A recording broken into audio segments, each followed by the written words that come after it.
AP ప్రభుత్వ సలహాదారు సజ్జల రామకృష్ణారెడ్డి మీడియాతో మాట్లాడుతున్నారు. లైవ్ ద్వారా చూద్దాం. రూపం మొత్తం మారిపోయి ఇంగ్లీష్ మీడియం వచ్చి బైలింగల్ టెక్స్ట్ బుక్స్ వచ్చి డిజిటల్ క్లాస్ రూమ్స్ వచ్చి ఒక పేదలకు అదేదో అందరి మానిపండుగా ఉన్న విద్య అనేది పూర్తి ఆత్మవిశ్వాసంతో కాన్ఫిడెన్స్తో కార్పొరేట్ విద్యకు ధీటుగా వాళ్ళు స్కూళ్ళకి వెళ్తుంటే స్కూళ్ళ రూపురేఖలన్నీ మారిపోతే ఆసుపత్రులు స్వాతంత్రం వచ్చాక 11 మెడికల్ కాలేజీలు ఏమిటి ఇప్పుడు మరి 17 కొత్తగా యాడ్ అవుతుంటే అన్నిటికీ నిన్నటికి నిన్న స్వాతంత్రం తర్వాత ఇప్పటి వరకు ఎవరూ పట్టించుకోని ఉద్దానం కిడ్నీ వ్యాధిగ్రస్తులకు సంబంధించిన సమస్య బహుశా లక్షల మంది చనిపోయి ఉంటారు ఇప్పటికీ. ఇంకా అదొక సోషల్ ప్రాబ్లం అయిపోయి అక్కడ పిల్లల్ని ఇచ్చేవాళ్ళు కూడా పెళ్లిళ్ళు చేసుకునే వాళ్ళు కూడా బయట నుంచి ఊరు రాని పరిస్థితి ఉంది. దానికి శాశ్వతంగా పరిష్కారం 14-19 మధ్య ఈయన చంద్రబాబు ఉన్నాడు, అప్పుడేం చేయలే. ఆ రోజు ఈయన దత్తపుత్రుడు ఉద్దానం గురించి నేను క్యాంపెయిన్ అన్నాడు. ఆయన ఈ రోజు ఏం నోరెత్తట్లా. దాదాపు 800 కోట్లు పెట్టి అక్కడ శాశ్వతంగా దానికి పరిష్కారం చూపి నిన్ననే దాని ప్రారంభం ముఖ్యమంత్రి జగన్మోహన్ రెడ్డి గారు చేసిన నేపథ్యం. ఆర్టీసీ అసలు ఎవరు కలుపుతారనుకొని దీన్ని మెర్జీ చేసి 50,000 కుటుంబాలకు 50,000 మందికి అట్లా ఆ రకమైన ఏదైతే వాళ్ళ చిరకాల వాంఛ ఆకాంక్ష ఉందో అది తీర్చిన జగన్మోహన్ రెడ్డి గారు చేసిన నేపథ్యంలో మేము వచ్చేసరికి 4 లక్షల ఉద్యోగాలంటే 2,10,000 శాశ్వత ఉద్యోగాలను మళ్లీ సృష్టించిన నేపథ్యంలో ఇంత రికార్డు. నేను ఇంతకుముందు అన్నట్టు 1,60,00,000 కుటుంబాల్లో 1,47,00,000 కుటుంబాలు నేరుగా బెనిఫిట్ పొందుతున్న నేపథ్యం. ఈయన ఎవరికి చెప్తున్నాడు కథలు? చంద్రబాబు నాయుడు ఎక్కడా ఏమీ జరగలేదు, అభివృద్ధి జరగలేదు, ఇంకోటి లేదని చెప్పడానికి ఏమీ లేదు. ఎందుకంటే ప్రతి ఒక్క కుటుంబంలోనూ ఏదో ఒక రకమైన బెనిఫిట్ పొందింది. పోనీ 14-19 మధ్య నేను ఇది చేసి ఏం చేసావో చెప్పు స్వామి, అవి చెప్పు మీరు చేసినవి, ఇదిగో నేను ఇది చేశానని ఒక్కటి చెప్పండి అంటే ఎందుకు చెప్పలేకపోతున్నాను? నేను ఇంతగా స్ట్రెస్ పెట్టి ఎందుకు అంటున్నానంటే రిమోట్ పాస్ట్ కాదు, 14-19 అందరి మస్తిష్కాల్లో ఇంకా ఫ్రెష్గా ఉంది. చంద్రబాబు నాయుడు ఏమీ చేయకపోగా రాచి రంపాన పెట్టాడని అందరికీ తెలుసు. తుఫాను కరువులు ఆయన హయాంలో వచ్చిన ప్రతి సందర్భంలోనూ అసలు ఎప్పటికి లెక్కలు తేల్చేవాళ్ళు, అసలు ఇన్పుట్ సబ్సిడీలు ఎప్పుడు ఇచ్చేవాళ్ళు, అది వచ్చేసరికి వాళ్ళ పరిస్థితి ఏమయ్యేది, లెక్కలు తీయమనండి, చెప్పమనండి ఒకసారి. ఇదిగో ఫలానా తుఫాను వచ్చినప్పుడు నేను ఇమ్మీడియట్ ఇంత పే చేశాను, ఇదిగో ఇది చూపమనండి. లేదా కరువు వచ్చినప్పుడు ఇదిగో నేను ఇంత చేశాను చెప్పమనండి. ఈ ప్రభుత్వం జగన్మోహన్ రెడ్డి గారి ప్రభుత్వం నిన్నటికి నిన్న నేరుగా ప్రతి కలెక్టర్కు ఇమ్మీడియట్ అమౌంట్ దగ్గర పెట్టి జిల్లా కలెక్టర్ తక్షణ సాయం కావాల్సినవన్నీ అందించడం, ఇంకా కేంద్రాలకు తుఫాను కేంద్రాలకు రాకుండా అఫెక్ట్ అయితే వాళ్ళకు కూడా 2,500 రూపాయలు అడిషనల్గా ఇచ్చి ముందు మానవత్వం ఉన్న ప్రభుత్వంగా రుజువు చేసుకోండి.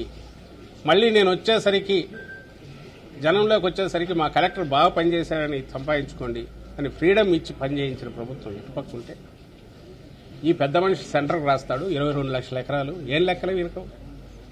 తలకాయ ఉండి రాసేవేనా అవి? 10,000 కోట్లు రాసి అయిందేం పోయింది?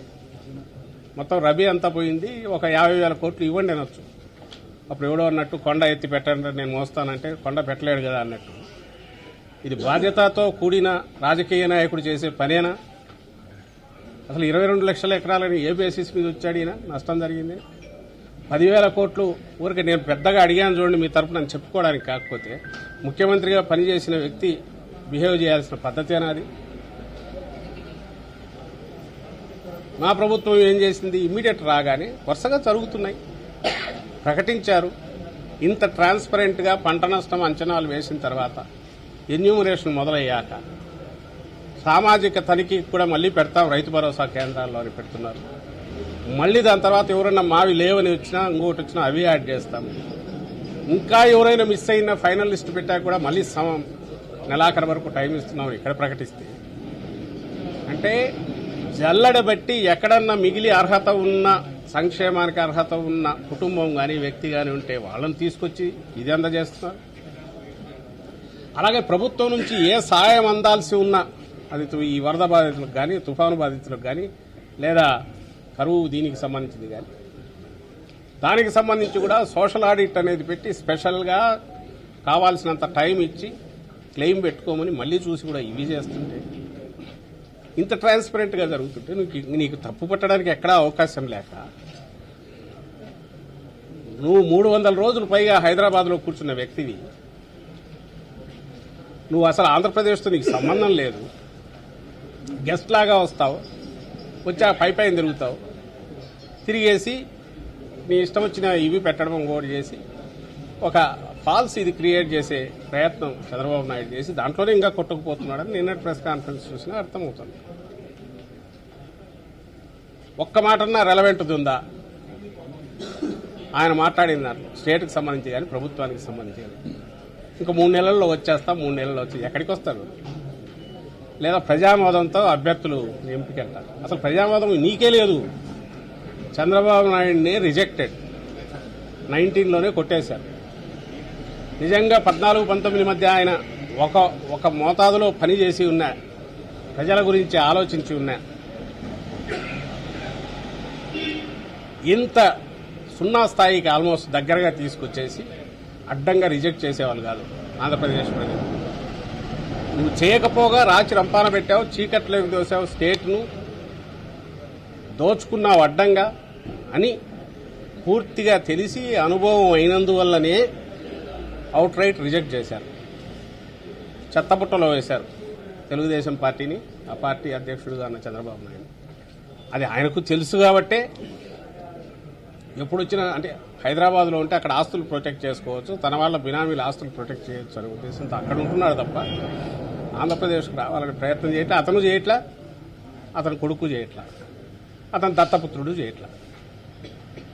సో అక్కడుండి గెస్ట్గా వచ్చి ఆంధ్రప్రదేశ్లో ఏం జరుగుతోంది అనేది కూడా అక్కడ ఉండి అక్కడ కూర్చొని రాయిస్తున్నది రామోజీరావు గారి, రాధాకృష్ణ గారి వాళ్ళు రాసినవన్నీ తెచ్చి ఇక్కడ పులివి.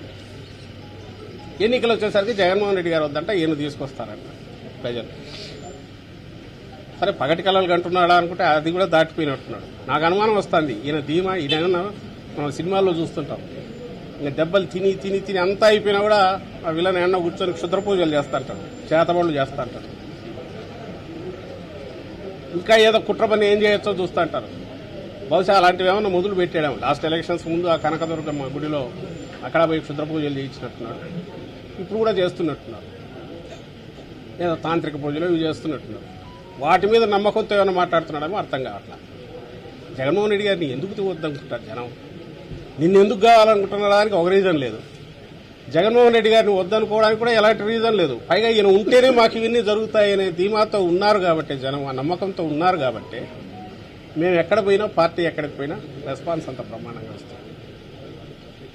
ఇంకా అభ్యర్థుల గురించి, మార్పుల గిర్పుల గురించి అవాకులు చివాకులు పేలుతున్నాడు ఆయన. అసలు నువ్వు ఎక్కడి నుంచి పోయినావు? నువ్వు పోయి బీసీ సీట్లు ఎందుకు పోయినావు?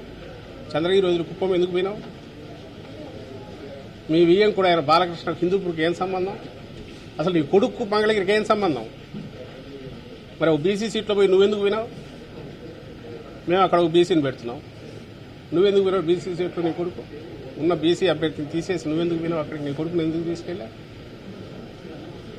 మొన్న చెప్పాం, మళ్ళీ చెప్తున్నాం, మా పార్టీ ఏమి చేయాలా, ఎలా చేయాలి, అభ్యర్థులను ఎవరిని పెట్టాలి, పర్ఫెక్ట్ టీం ఎట్లా ఉండాలి అన్నదానికి ఓ బేసిస్ మీద పనిచేస్తున్నాం.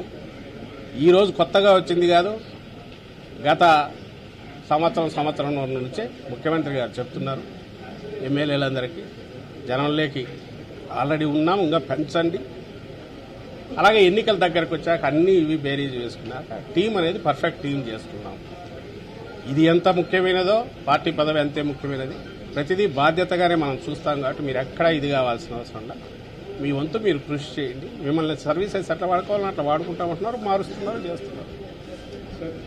సిటిజన్ ఫర్ డెమోక్రసీ పేరుతో నిమ్మగడ్డ చూస్తున్నారు. LV Subrahmanyam Reddy retired judge Lakshman Reddy వీళ్ళందరూ కలిసి దొంగ ఓట్ల మీద రిటైర్డ్ చేయడు కాదు ఆయన లక్ష్మణ్ రెడ్డి ఈయన వేరు మా దగ్గర నుంచి పోయినా ఇంకొక ఆయన కూడా ఆయన పేరు ఏదో రిటైర్డ్ భవానీ ప్రసాద్ వీళ్ళందరూ కలిసి సిటిజన్ ఫర్ డెమోక్రసీ పెట్టుకుని కంప్లైంట్ చేస్తున్నారు. తర్వాత రౌండ్ సమావేశాలు పెట్టుకున్నారు.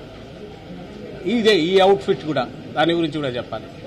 ఈయనకు ఒకటి చంద్రబాబు నాయుడు తెలిసిపోయింది, ఈ 2024లో 0 ఒక్కటి కూడా వచ్చే అవకాశం లేదు ఎక్కడ, కుప్పంతో సహా. దీనికి ఒక ఇంటర్ప్రిటేషన్, నెరేటివ్ కావాలి ఆయన రేపు చెప్పడానికి. ఫస్ట్ అందువల్ల కొండకు ఇంటర్వ్యూట్లు అయినట్లు లాగుతున్నాడు వేసి. నేను ఇంతకుముందు అంటే క్షుద్ర పూజలు చేసుకుంటున్నాడో ఏం చేస్తున్నాడో తెలియదు, కానీ అవన్నీ పనిచేసి ఏదో అయిపోయి నేను అవుతానా అనేది ఆయన కోరిక, ఆయన అత్యాశ. కార్యపక్షంలో ఒక ఆర్గ్యుమెంట్ ఉండాలి కదా, దాన్ని కూడా రెడీ చేసుకుంటున్నాడు. అందుకోసమే పూర్తిగా అత్యంత పారదర్శకంగా పాలన జరుగుతున్న, పారదర్శకంగా ఎందుకంటున్నా అంటే సిస్టమ్స్ అట్లా చేశారు జగన్మోహన్ రెడ్డి గారు. ఎక్కడ విచక్షణ అనేది చేతిలో పెట్టుకోకుండా కిందికి ఇచ్చారు, డిస్క్రిప్షన్ పవర్స్ లేకుండా. అండ్ ఎక్కడ ప్రతిదీ డీబీటీ ద్వారానో నేరుగానో అర్హతలు ఫిక్స్ చేసి దాని ప్రకారం ఫిక్స్ చేశారు, శాచురేషన్ బేసిస్ మీద పోతున్నారు. సో ఇంకెక్కడ డిస్క్రిప్షన్ కానీ అవినీతికి కానీ అవకాశం లేని రకంగా ఫుల్ ప్రూఫ్ సిస్టమ్ ఏర్పాటు చేసి డోర్ స్టెప్స్ దగ్గరికి పాలన తీసుకెళ్ళాక ఇంకా దీనికి సంబంధించినంత వరకు ఏమి చెప్పాలో తెలియక తాను ఏ పనికిమాలిన పనులు చేశాడో ఆయన హయాంలో కానీ లేదా చేయాలనే లోపల ఉండే బుద్ధులని అవన్నీ తెచ్చేసి మా ప్రభుత్వం మీద, జగన్మోహన్ రెడ్డి గారి ప్రభుత్వం మీద వేసి పులిమి రోజు బ్యానర్ స్టోరీస్ చేసుకుంటూ కొడుతున్నారు. ఈనాడు, జ్యోతి, ఆ మిగిలిన తోక మీడియా ఏదుంటే అదే పచ్చ మీడియా, వాటినే పిలిచి వాటినే మళ్ళీ రోజు ఐసోలేటెడ్ కేసు ఎక్కడో ఒకటి జరిగి ఉంటుంది సిస్టంలో పొరపాటు వల్ల ఇంకో దాని వల్ల.